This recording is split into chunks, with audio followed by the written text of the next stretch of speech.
माननीय अध्यक्ष महोदय, मैं आपका बहुत आभारी हूँ कि आपने मुझे मांग संख्या 29 आयुर्वेद एवं होम्योपैथी एवं यूनानी, मांग संख्या 37 देवस्थान, मांग संख्या 47 पशुपालन और मत्स्य पे बोलने की इजाज़त दी। माननीय अध्यक्ष महोदय, आज इस आपाधापी के युग में हम हैं, हमें अपने स्वास्थ्य की चिंता तो बहुत है, लेकिन स्वास्थ्य की चिंता के साथ में हमारा दैनिक खान पान, हमारा आचरण, हमारा व्यवहार वो उसके बिल्कुल विपरीत है। शास्त्र कहता है यदि हमने पाप कर्म किए हैं तो फल भी हमें पाप कर्म के भुगतने होंगे, यदि हमने पुण्य किया है तो फल भी हमें पुण्य कर्म के भुगतने होंगे। हम अपने शरीर के प्रति अपने आचरण से, अपने व्यवहार से, अपने खान पान से जिस तरह की उदासीनता बरतते हैं, लेकिन हम अपेक्षा करते हैं कि हमारा स्वास्थ्य अति उत्तम हो। आयुर्वेद एक संपूर्ण शास्त्र है, एक संपूर्ण विज्ञान है।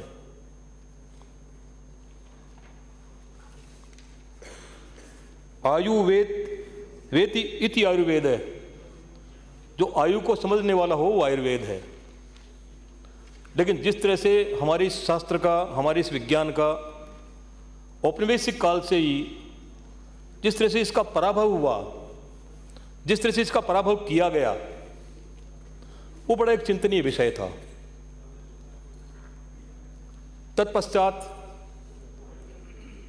आयुर्वेद बिना किसी राज्य के संरक्षण के पनप नहीं सकती, और हमने ये देखा है कि तत्कालीन राजा महाराजाओं ने आयुर्वेद का संरक्षण किया।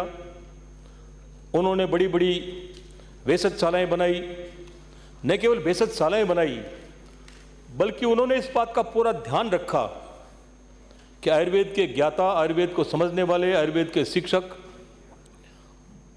उस वक्त उनका भरण पोषण किया और उन्हें आगे बढ़ाने में हर तरह से प्रयत्न किया, और जहां तक मुमकिन और संभव हो सका अनुसंधान कार्य भी किए। और यही कारण है कि सदियों से, कोई 2, 4, 10, 20, 50, 100 वर्ष का नहीं, सदियों से जहां चरक, वाग्भट जैसे उद्भट विद्वान इस भारत को मिले, इस भारत को दिए, इसके बावजूद आज जिस परिस्थिति में हम हैं, आयुर्वेद का जो पराभव हम देख रहे हैं, एक बड़ा चिंता का विषय है। मैं सभापति महोदय आपके माध्यम से ये उम्मीद करता हूं कि माननीय मंत्री महोदय, जिस तरह से बजट में मैंने देखा, मात्र 2-4 लाइनें लिख करके जिस तरह से इसकी इतिश्री की गई, आयुष के नाम से, अच्छा होता आप इस पे विशद विवेचन करते, विद्वानों से इस पे सलाह लेते, और हम इस आयुर्वेद का कैसे हम जो है संरक्षण और संवर्धन कर सकते हैं, इस पे आप मनन करते। आपने सिर्फ 3-4 लाइनों में, जिसमें इस आयुर्वेद के संरक्षण और संवर्धन की बात नहीं की आपने इसमें सिर्फ चर्चा की है कि इन स्थानों पे आयुर्वेद चिकित्सालय बनाए जाएंगे, इन स्थानों पे आयुर्वेद जो उपकेंद्र है उनको क्रमोन्नत किया जाएगा। मात्र इतने से यदि आप ये समझते हैं कि आयुर्वेद का संरक्षण और संवर्धन हो जाएगा, तो मैं समझता हूं माननीय मंत्री महोदय, सभापति महोदय, मैं अपेक्षा करता हूं और उम्मीद करता हूं इस बात की कि कोरोना काल में जिस तरह से हम असहाय, निराश और अपने आप को एक ऐसे गर्त में पा रहे थे, सड़कों के किनारे लंबी चौड़ी लाइनें लगी हुई है, पूछने में पता चलता है कि क्या बन रहा है, कि यहां पे आयुर्वेद का काढ़ा बन रहा है। क्या हम केवल संकट काल में आयुर्वेद को याद करते हैं? केवल आयुर्वेद की बात नहीं, मैंने इसी सदन में सभापति पैनल में था तो मैं आपकी उस आसन से ही मैंने एक बात कही थी, जब सदन में इस बात की चर्चा हुई कि होम्योपैथी में प्रिवेंटिव मेडिसिन है, तो मैंने अपनी तरफ से ये कहा कि यदि प्रिवेंटिव मेडिसिन है, अभी इसका कोई बहुत ज़्यादा प्रसार नहीं हुआ है, ज़्यादा लोग इससे इफेक्टिव नहीं हुए हैं, तो हमको प्रिवेंटिव मेडिसिन लेनी चाहिए। तो सदन में इस बात की उत्तेजना पैदा कर देगी, आयुर्वेद होम्योपैथी में ऐसी कौन सी दवा होगी जो प्रिवेंटिव करेगी? कोई भी ज्ञान संपूर्ण नहीं होता। ज्ञान की जब हम बात करें माननीय सभापति महोदय, रामायण का एक उदाहरण है। जब भगवान लक्ष्मण मेघनाथ की बाण से घायल हो गए, मृत प्राय थे, तब उन उच्च आदर्शों और उन मापदंडों को हमको महसूस करना होगा कि वैद्य जो सुषेण थे, जो रावण के वैद्य थे, राम के दुश्मन थे वो, लेकिन वैद्य सुषेण ने जब ये कहा कि आप संजीवनी लाइए, और भगवान हनुमान जी जब संजीवनी लाने गए तो अचरज में पड़ गए कि संजीवनी को पहचान नहीं पाए। इतना विशद है हमारा ये शास्त्र। अतुलित बलधामम हेम सेलावे देवम ज्ञानी नाम गर्गण्यम, ज्ञानियों में अग्रणी, लेकिन औषधि को नहीं पहचान पाए।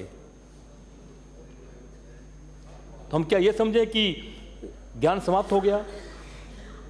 इस पृथ्वी पे जो एक बार आया है वो समाप्त नहीं होगा, वो कहीं न कहीं है। मेरी दृष्टि यदि 6/6 की नहीं है तो मेरा दृष्टि दोष है। मैं ये कह दूं कि 6/6 के आगे दुनिया धरती कुछ है ही नहीं, तो मेरा दृष्टि दोष है। माननीय सभापति महोदय, ज्ञान का क्या दोष? हमने इस ज्ञान को मृतप्राय छोड़ दिया, और अभी भी वक्त है।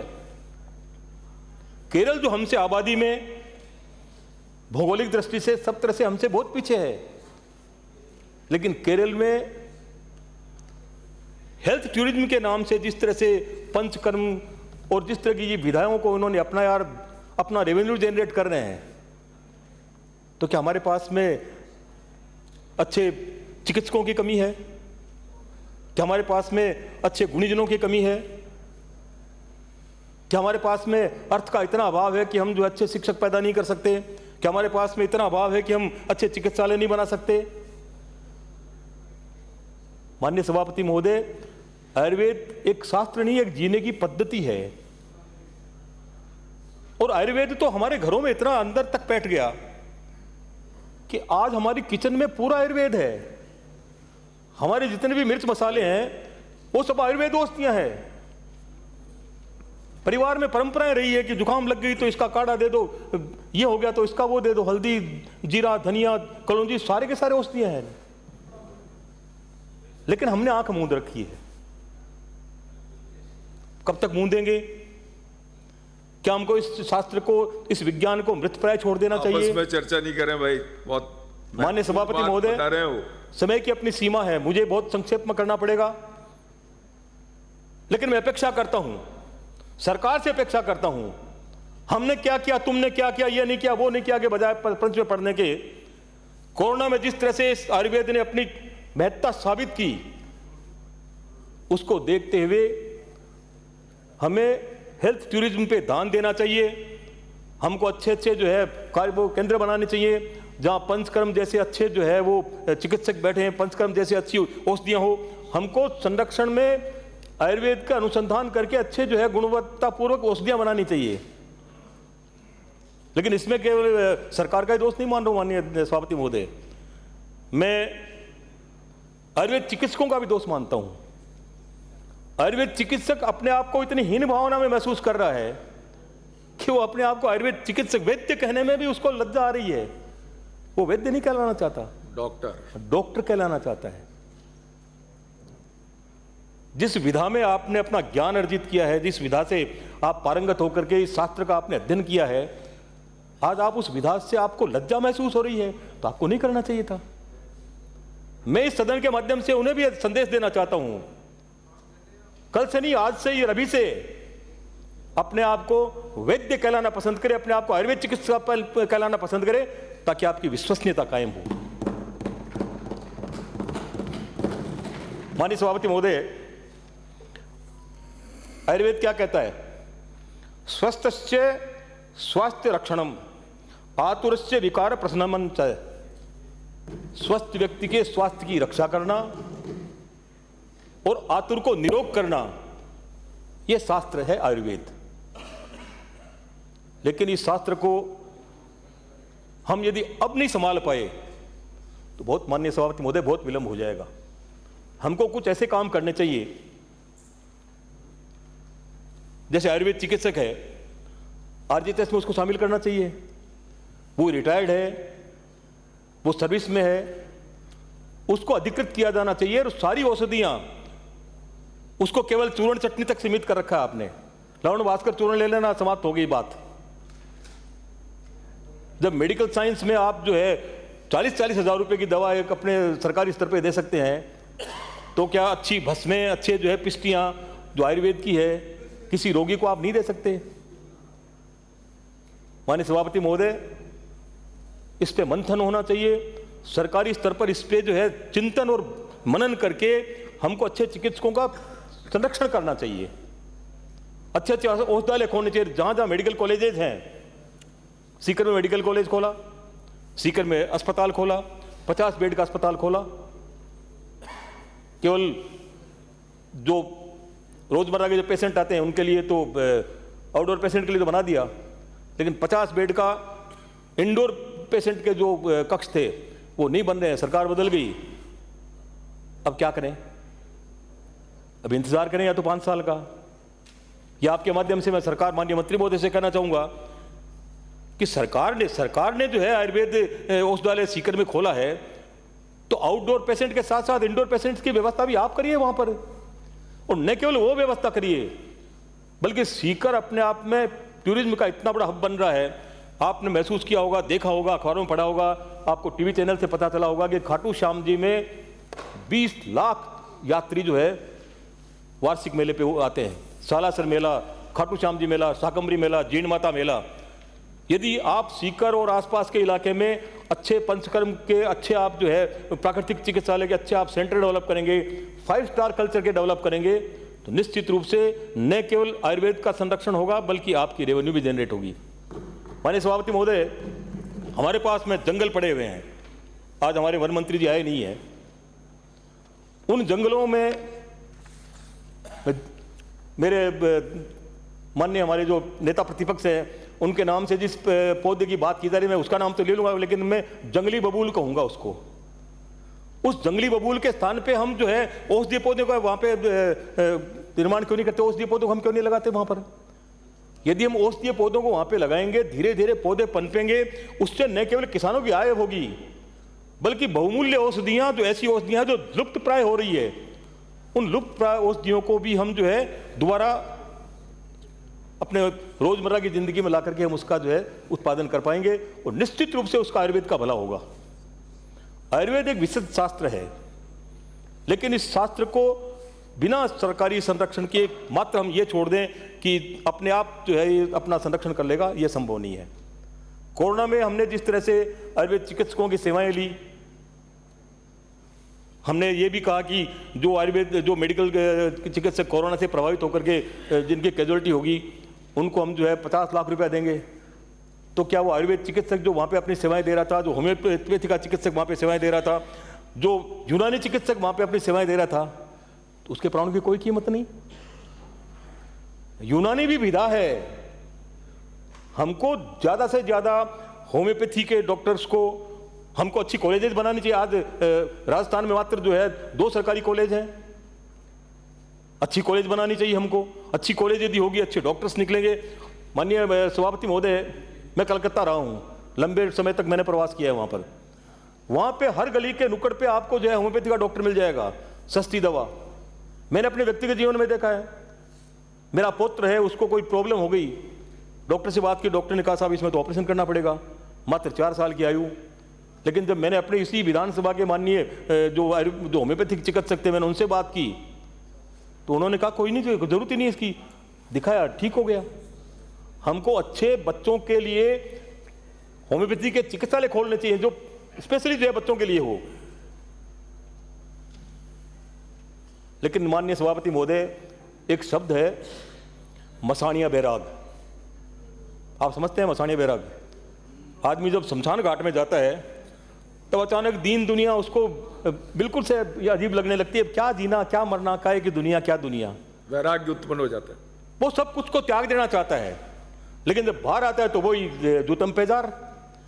तो हम इस सदन में बैठ करके जो चर्चाएं करते हैं ना, ये माननीय सभापति महोदय मसाणिया बैराग है। सरकार जागे, मसाणिया बैराग से बाहर निकले और हकीकत में प्रण करे, इस बात का निष्ठापूर्वक प्रण करे कि हम भी हमारे इस ज्ञान विज्ञान को हम वृत्त नहीं होने देंगे, हम इसको पनपाएंगे, हम इसको आगे बढ़ाएंगे। क्या सरकार के खजाने में कमी है? सरकार के खजाने में कमी है तो कंट्रीब्यूशन कर ले, विधायकों से कंट्रीब्यूशन कर ले। माननीय सभापति महोदय, ये परंपराएं ऐसी रही है, जिनको सरकारी संरक्षण मिला हो या सम्राटों का संरक्षण मिला हो या राजा महाराजाओं का संरक्षण मिला हो, बिना संरक्षण के ये विधाएं नहीं पनप पाई। एक माननीय सभापति महोदय, हमारे माननीय मुख्यमंत्री महोदय की एक वो मेडिकल का एक बोर्ड बना हुआ है, उसमें आयुर्वेद चिकित्सक क्यों नहीं? आयुर्वेद चिकित्सक भी उसमें होना चाहिए। जब आपके 4 डॉक्टर बैठते हैं तो 4 डॉक्टरों के साथ एक आयुर्वेद का चिकित्सक बैठ जाए, एक होम्योपैथी का भी बैठे, एक यूनानी का भी बैठे, निश्चित रूप से उनके ज्ञान का भी लाभ होगा। मेरा अपना मानना है, मैं अपनी इस आयु में, आयुर्वेद संपूर्ण शास्त्र है, उसमें सब कुछ है जो हमारे स्वास्थ्य की रक्षा करने के लिए आवश्यकता इस बात की है कि उसकी जो जड़ियाँ, जो औषधियाँ चाहिए, वो हमारे पास औषधियाँ नहीं है।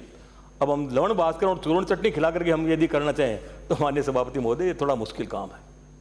इसलिए मैं उम्मीद करता हूँ सरकार से, और खासतौर से मंत्री महोदय, मैं आपसे ही अपेक्षा करता हूँ कि ये शास्त्र हमारे पूर्वजों की बहुत बड़ी थाती है। हमें प्रायश्चित करना पड़ेगा इस बात के लिए कि हमें जब अवसर मिला तो इस थाती को बचाने के लिए, हम इसका संरक्षण करने के लिए हम कुछ नहीं कर पाए, ये प्रायश्चित रहेगा। प्रायश्चित नहीं करना पड़े, इसलिए इसके संरक्षण और इसके संवर्धन के लिए जो भी आप कर सकें वो सारा कुछ करिए। इससे किसानों को रोजगार मिलेगा। यदि औषधीय फसलें होगी तो सरकार को इसको जो है रेवेन्यू भी जनरेट होगी। यदि टूरिज्म डेवलप होगा तो उससे सरकार को रेवेन्यू जनरेट होगी, किसानों की भी आय बढ़ेगी। अब माननीय सभापति महोदय, एक ऐसा विषय है जो गाय माता से जुड़ा हुआ है, पशुपालन। पशुपालन पे जो हालात आज हमारे यहाँ पे है, और केवल यहाँ नहीं, पूरे हिंदुस्तान में ही,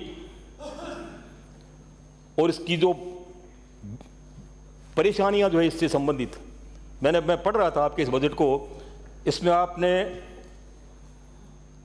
गो नर जो है, क्या उसको लिए क्या लिखा है आपने, गो नरवंश जो है, आवारा गो नरवंश। क्यों भाई, वो आवारा कैसे हो गया? आवारा ही लिखा। जो नंदी है वो आवारा हो गए। भैया आवारा कैसे, क्या कर दिया उन्होंने? आपके यहां किसी घर में पैदा हुए, आपने लाकर उसको सड़क पे छोड़ दिया। वो मूक पशु जो बोल नहीं सकता, कह नहीं सकता, सिर्फ अपनी आंखों की भाषा से आपको समझा सकता है, उसको आपने आवारा बता दिया। मेहरबानी करके इसको निराश्रित गोवंश कहें आप। ये निराश्रित है, ये आवारा नहीं है।